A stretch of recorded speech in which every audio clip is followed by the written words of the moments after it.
Bonjour à tous et à toutes, j'espère que vous allez bien. Aujourd'hui je vous retrouve pour une nouvelle vidéo.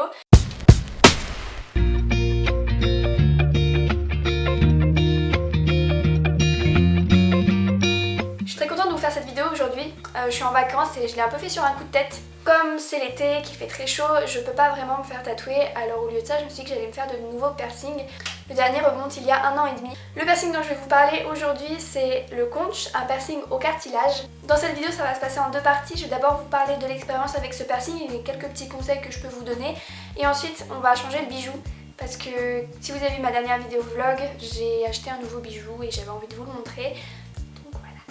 Alors j'ai fait ce piercing en janvier, pas dernier, l'autre d'avant, donc ça fait 1 an et demi que je l'ai et j'ai eu pas mal de soucis avec. Avant de faire cette vidéo, je comptais faire en fait son symétrique parce que quand j'avais fait ce piercing, j'avais dans l'idée de faire le même sur l'oreille gauche. Seulement ça s'est pas très bien passé la cicatrisation et encore aujourd'hui je suis pas non plus très satisfaite de ce piercing. Pour l'instant en tout cas c'est plus dans mon projet d'en faire un deuxième. Donc quitte à m'arrêter dans les piercings au cartilage, autant faire une vidéo là-dessus. Je pense que tous les piercings au cartilage se ressemblent plus ou moins, je vais pas faire de grosses généralités, moi j'en ai deux. J'en ai fait deux au cartilage, donc le conch à l'oreille droite et à l'oreille gauche c'est celui où j'avais mon industriel. Vous avez peut-être vu mes vidéos que j'ai faites sur l'industriel. Comment est-ce que j'ai eu des problèmes avec ce piercing, le fait que j'ai dû l'enlever, etc. Ma kéloïde qui s'en est suivie, voilà, toujours plus ou moins présente même si elle s'est énormément rétractée. Mais l'anti-helix je l'ai toujours, il est toujours là. Pareil pour ce piercing là, j'aimerais bien changer le bijou mais j'attends d'en trouver un qui me plaît donc pour l'instant ça reste un bijou un peu triste. Moi je vous l'ai déjà dit, je cicatrise très mal, du coup je suis vraiment pas un exemple là-dessus. Il a mis 1 an avant de vraiment arrêter de faire de la merde, mon conch, parce qu'il faisait aussi des kéloïdes. Il en fait beaucoup, dès que je dormais dessus, je dormais très mal, etc. C'est pour ça que je vais pas m'en faire un deuxième, parce qu'encore aujourd'hui, quand je dors dessus, ça me fait un peu mal. C'est pas une grosse douleur, mais c'est plus de la gêne, et je trouve que c'est un peu con du coup. Je regrette pas de l'avoir fait, encore une fois, je le trouve très beau. Mais voilà, ce qui m'embête c'est que sur moi les piercings aux oreilles c'est vraiment pas possible, ça me fait trop mal, alors que mes écarteurs j'ai pas du tout mal avec. Donc pour ce qui est de la procédure ça a été assez simple, je suis allée voir ma perceuse, je lui ai dit que je voulais ce piercing là, elle m'a mis un point pour me montrer où est-ce qu'elle voulait me percer, puis je lui ai dit que je le voulais plus par là et on a un peu modifié l'emplacement. Ensuite elle a percé, elle m'a donné les soins à faire avec une grande barre et 6 mois plus tard je suis allée la voir pour qu'on la change et qu'on mette une petite barre, celle que j'ai là aujourd'hui et celle qu'on va changer tout à l'heure. Après ça ben voilà, rien de spécial. J'en ai toujours pris assez soin de ce piercing là, j'ai vraiment pas fait de grosses bêtises, au début je dormais pas dessus, j'ai dormi dessus au bout d'1 mois seulement et voilà. Moi de mon expérience ce qui est le plus utile c'est simplement de laisser vos piercings tranquilles, ne pas les toucher avec vos mains, dégueulasse, ne pas trop les toucher tout court en fait, ne pas dormir dessus, ne pas jouer avec, tout ça, bref. Les laisser tranquilles le maximum et les nettoyer assez fréquemment, mais pas avec des solutions trop abrasives si possible. Et voilà, le savon, alors enfin, prenez des douches, vous lavez les oreilles avec du savon neutre et après un peu de sérum physiologique et normalement ça devrait aller. Maintenant si comme moi vous faites des kéloïdes et que vous ne comprenez pas pourquoi alors que vous faites tout correctement, la seule chose qui a marché pour moi c'était du Daquin, c'est un antiseptique qui est fait pour les plaies matin et soir une fois par mois lorsque j'avais mes règles, j'avais une kéloïde qui se formait à nouveau. J'ai remarqué chez moi que c'était hormonal, au bout d'1 an j'ai un peu commencé à me dire ça doit être ça. Pour moi ça a vraiment été une plaie à cicatriser alors je vous envoie vraiment tout le courage dont vous allez avoir besoin si jamais vous le faites ou si jamais vous faites un piercing au cartilage en général parce que vraiment je trouve que c'est les pires en tout cas de mon expérience. Comme je le disais, au bout de 6 mois, je suis allée voir ma perceuse pour qu'on change la barre et qu'on en mette une plus petite parce qu'en fait c'était devenu trop chiant, en fait la barre bougeait tout le temps et quand je dormais dessus elle se penchait forcément, enfin c'était trop chiant donc bref, elle a changé. Et entre temps je n'ai pas changé mon piercing. En fait je ne trouvais pas de bijoux qui me plaisaient assez parce que la petite particularité de mon conch c'est que j'ai demandé à la perceuse qu'elle me perce en 1,6 cm alors qu'en général les cartilages c'est plutôt en 1,2 à part l'industriel qu'on perce en 1,6. Moi je voulais un piercing en 1,6 déjà parce que je trouve que c'est esthétiquement c'est ce que je préfère et aussi parce qu'en fait à ce moment là j'avais déjà retiré mon industriel mais j'avais toujours mon piercing de la marque Industrial Strength, j'arrive jamais à dire c'est le nom de cette marque, c'est insupportable.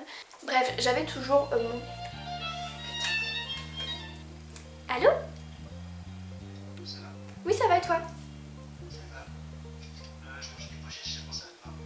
Tu manges des pois chiches? Attends mais il est quelle heure? Il est 17h. Tu veux venir manger chez moi? J'ai des gâteaux.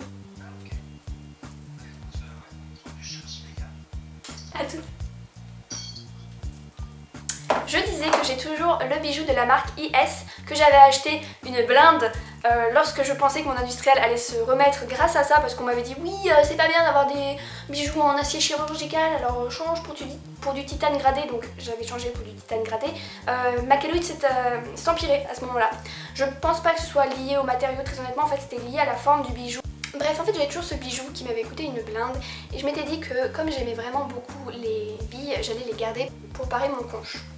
J'ai mis en vente la barre de mon industriel sur Vinted et j'ai gardé les billes pour lorsque je changerai mon conche, ce qu'on va faire aujourd'hui.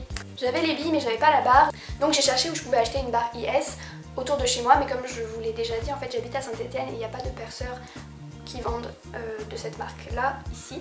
Donc autant dire que c'était soit je commandais sur internet, et par chance sur Vinted il y avait une gentille dame, une gentille fille qui vendait une barre IS en 1,6 cm de 12 mm de long, sans les billes et à un prix vraiment très attractif. Donc j'ai pas résisté, je l'ai acheté et tout à l'heure je vais les désinfecter au mieux avec un antiseptique et là je vais le remettre sur moi. Donc petit conseil sur comment est-ce qu'on change un bijou de piercing. Déjà on commence par se laver les mains, donc je les ai lavées avant de tourner la vidéo, mais de toute façon je vais mettre des gants. Je dégage mes cheveux. Donc, petit conseil, moi je mets des gants en latex, pas uniquement pour l'hygiène parce qu'en plus ceux-là sont même pas stérilisés donc c'est pas forcément optimal. En fait je les mets parce que lorsque un perceur vous met un bijou, des fois il est très serré. Et je sais pas si vous avez déjà eu ce problème de pas arriver à enlever un bijou, il n'y a rien de plus frustrant. Tout à l'heure j'ai passé 1 heure à essayer de le dévisser, j'ai pas réussi. Et en fait j'ai compris pourquoi, c'est parce que mes doigts glissaient.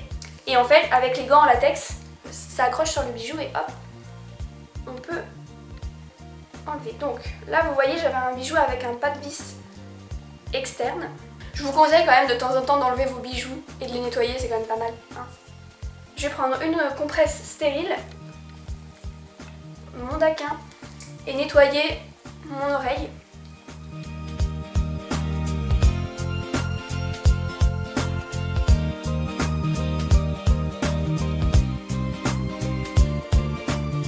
Donc vous voyez mon trou n'est pas parfait. J'ai très clairement abandonné l'idée d'avoir un piercing clean.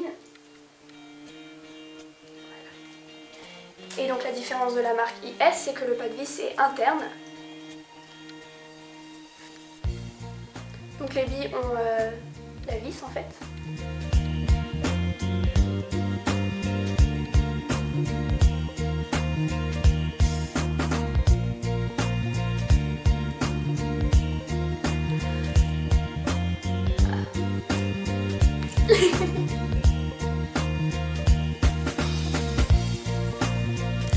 Bon bah voilà, j'ai enfin changé mon bijou, je suis très contente parce que ça faisait depuis que je l'avais percé que je comptais faire ça, donc 1 an et demi d'attente, mais ça valait vraiment le coup.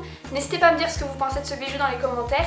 Moi je vous souhaite beaucoup de courage si jamais vous avez des projets de piercing et que vous avez envie de vous faire percer. De mon côté je compte me faire percer cet été, un piercing que j'ai très envie depuis un petit moment déjà. Je vais voir ce qu'il en est et je vous tiendrai au courant bien entendu. N'hésitez pas à aller faire un tour sur ma chaîne et voir les autres vidéos qui concernent les piercings. Je vous fais de gros bisous et je vous dis à très vite, bye.